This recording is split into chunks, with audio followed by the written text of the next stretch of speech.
Hello everyone, Javed Basha here. In the last classes we have been discussed about industrial policies of Government of India. So we saw that Government of India has been implemented industrial policies during the year 1948, 1956, 1977 and 1980. Correct. So we also studied that there were the different purposes or objectives of each and every industrial policies which were implemented during these periods. And we know that 1956 industrial policy is very most important industrial policy. Until 1991, it is the Bible of economic reforms in India. So each and every industries are following are based on this industrial policy in 1956, and we studied that. But the major changes in Indian economy happened during 1991. Okay, which is famously known as LPG, means liberalization, privatization, and globalization of Indian economy. Right. So why? What happened during 1991? It's very important, right? So we saw that 1980 government has restructured the industrial policy. During 1977, it is largely criticizing for the ignoring the large scale sectors. So the 1980 government has restructured the industrial policy again. Correct. So in 1991, during the 1991, it is very important year for the Indian economic system and Indian economy. During 1991, India faced some economical crisis. Okay, facing some foreign exchange issues and some other economical issues. So that situation, then Prime Minister P.V. Narasimha Rao and Finance Minister Manmohan Singh has been decided to open up the Indian economy to world. Okay, so it was the year 1991 under the leadership of P.V. Narasimha Rao, the LPG policy or the Indian economy is open door for the global exposure for the first time since the independence. Right. So here in this case,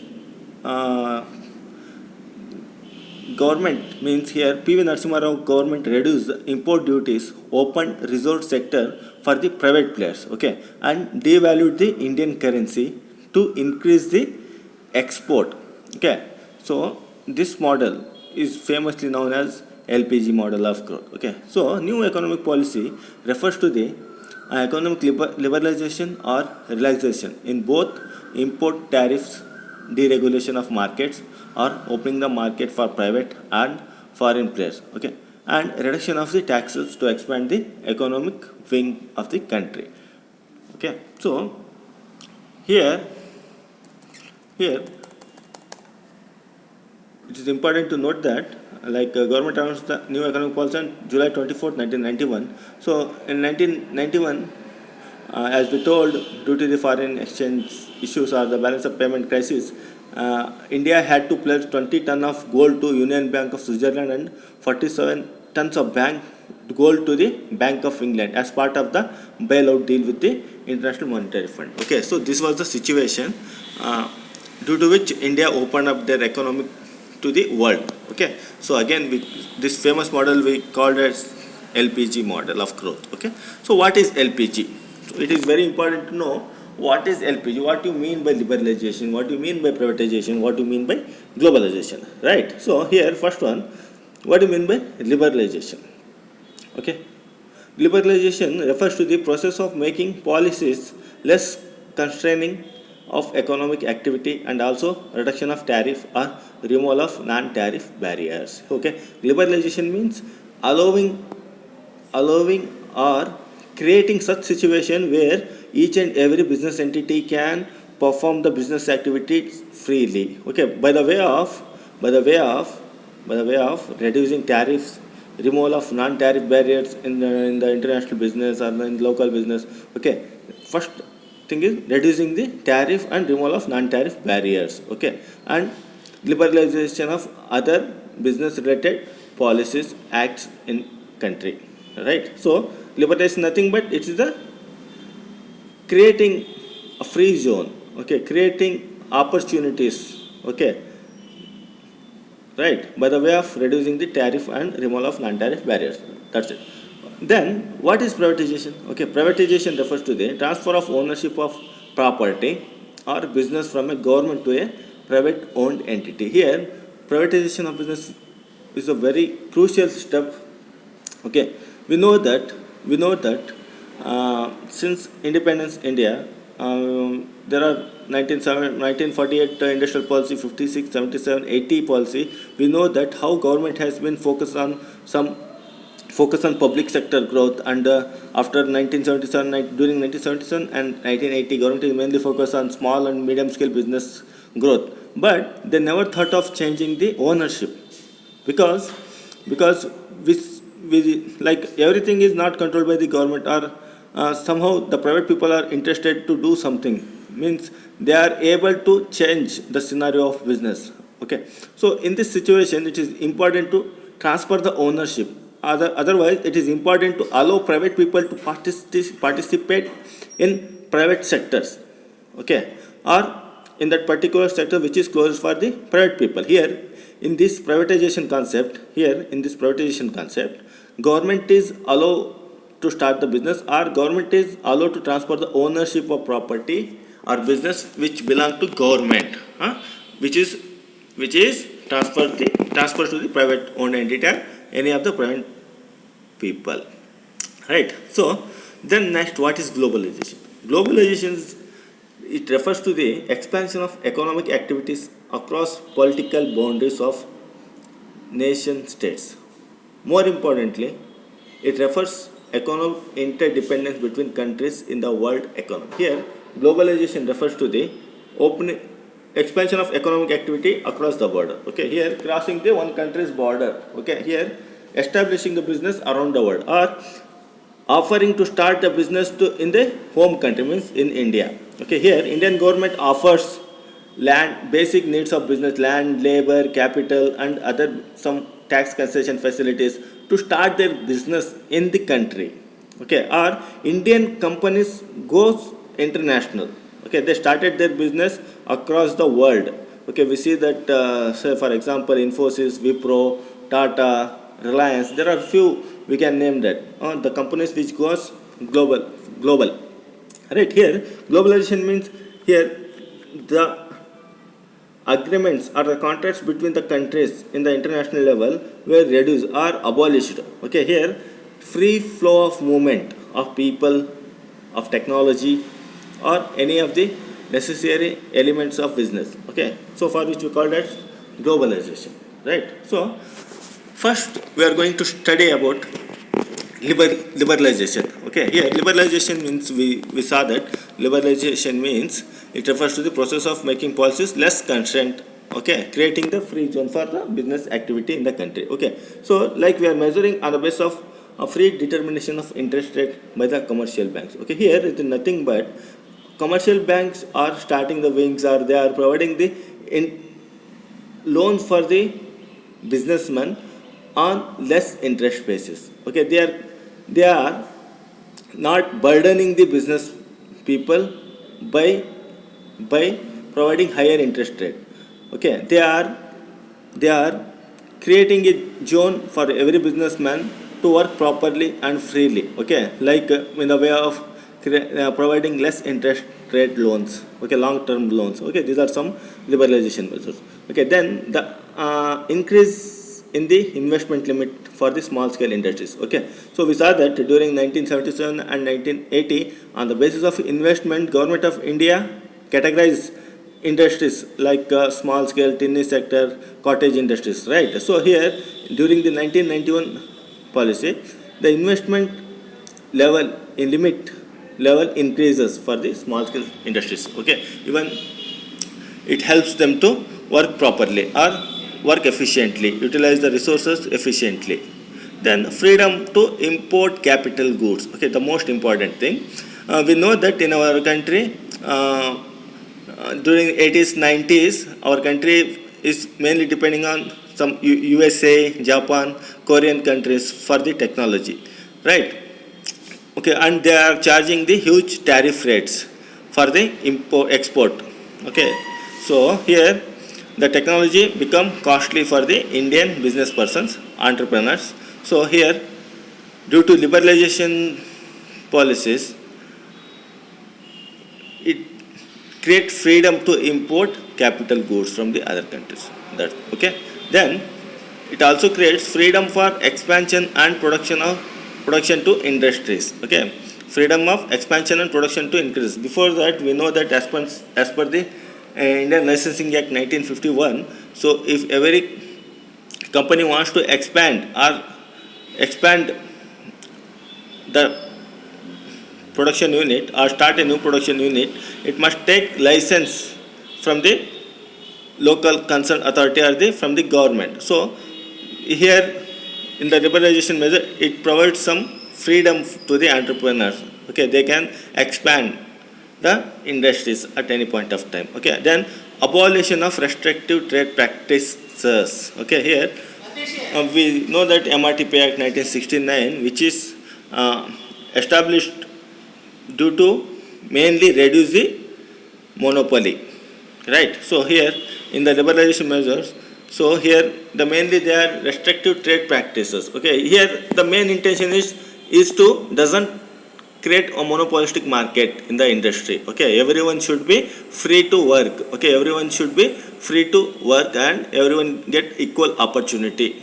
Okay, on the basis of their performance, they might get some competitive advantages in the industry, but no or any bigger company cannot cannot they cannot practice some restrictive trade practices to destroy the small companies. Okay, here industry norm should be same for the new or old company or small or big company. Okay, here the main intention of liberalization is abolition of restrictive trade practices in the industry or in the country. Okay, so next,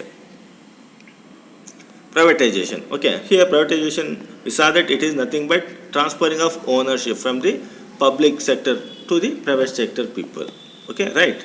So here, what are the steps government taken for the privatization? Okay, here first one is sale of shares of PSUs. Okay, here first step of privatization is sale of shares of public sector units. Okay, Indian government has been started selling shares of public sector units to public and financial institutions. Example, government sold shares of Maruti Udyog Limited, okay, to the private people. Now, private sector will acquire ownership of these PSUs.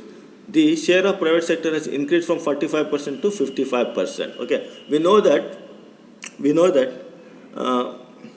ownership is very important factor in business, right? So here, a government allowed allowed to buy the public sector unit shares up to 55% level. Okay, up to 55% level, anyone can buy the shares of any public sector units. Okay, through it is converted into private industry, right? Then disinvestment in PSUs. Okay, the government has started the process of disinvestment in those PSUs which had been running into loss. It means that government has been selling out these industries to private sector, right? Government has sold enterprises worth rupees 30,000 crores to the private sector. Okay, during 1991, government taken another major step of disinvestment of public sector units. Okay, here government is identifying the loss making or sick public sector units and selling them to the private people. Through disinvestment, public sectors are converted into private sector units, right? Then minimization of public sector. Okay, like previously public sector was given the importance with a view to help in industrialization and removal of poverty, but these public sectors could not able to achieve this objective and policy of contraction of public sector which was followed under new economic forms. Okay, number of industries reserved for public sector was reduced from 17 to 2. Okay, like here we saw that in the first four industrial policies like 1948, 56, 77, 80 policy, the main focus was to improving the public sector units. Okay, the basic objective is towards the creation of employment and effective utilization of resources, infrastructure development. But even though the major focus of government towards the public sector units, it is they are not performing up to the mark. Okay, due to which government had decided to minimize the public sectors. Okay, we know that public sector unit means the ownership which is completely controlled by the central government. Those industries were 17, but during 1991 those 17 industries reduced to 2. Okay, this way they are minimizing the public sector. Okay, they allow private people to almost all the industries. Okay, then globalization means crossing the border of the country, right? We know that. And what are the steps taken for globalization? Okay, first one is reduction in tariffs. Okay, reduction in tariffs. Custom duties and tariffs imposed on import and exports are reduced gradually just to make Indian economy attractive to the global investors. Okay, because tariffs are very crucial factors which are playing a very important role in international business. Right? Some of the goods or commodities charged more than 100% to 200% of their cost of production or cost price. But due to these tariff rates, many times export or import become very costly, or it is become very difficult to manage by the entrepreneurs or the businessmen within the country. So because of that, government decided to reduce the tariffs. Okay, the major objective of this is to attract the global investors to the country. Then long-term trade policies. Okay, here long-term trade policies means forcing for the longer durations of 5 years, 10 years, 15 years, 20 years. Okay, the trade policies between the private company and the state government or central government is for the long term, long duration. Okay, they are supporting them for the longer duration, right? So, and then all controls on foreign trade have been removed. Okay, means the government which were imposed various control measures or tariffs, etc., on foreign trade have been removed. Okay, because these are the very basic steps for the globalization. Then open competition has been encouraged. Okay, open competition means the fittest to be survival, and which means that the company which get the competitive advantage in the industry which will be growth has the market leader. Okay, open competition has been encouraged. Just due to the open competition, the people get the quality products at economic price. Okay, so then partial convertibility of Indian currency. We know that due to the some export foreign issues, government has converted uh, Indian currency. Okay, partial convertibility can be defined as to convert Indian currency in the currency of other countries so that the flow of foreign investment in terms of foreign institutional investment and foreign direct investment. Okay, so the convertibility stood valid for following transactions like remittance to meet family expenses, payment of interest, import and export of goods and services. Okay, then increase in equity limit of foreign investment. Okay, the previously the equity limit is 40%. Now it is rises to 100%. Okay, in 47 high priority industries, foreign direct investment to the extent of 100% will be allowed without any restrictions. In this regard, Foreign Exchange Management Act will be enforced during the year 1999. Means during 1973, Indian government was established FERA Act, Foreign Exchange Regulations Act, which is again redefined, amended during 1999 as FEMA Act. This is nothing but Foreign Exchange Management Act. Okay, guys. In the next classes, we will be discussing about the major objectives of new industrial policy. Okay, thank you, guys.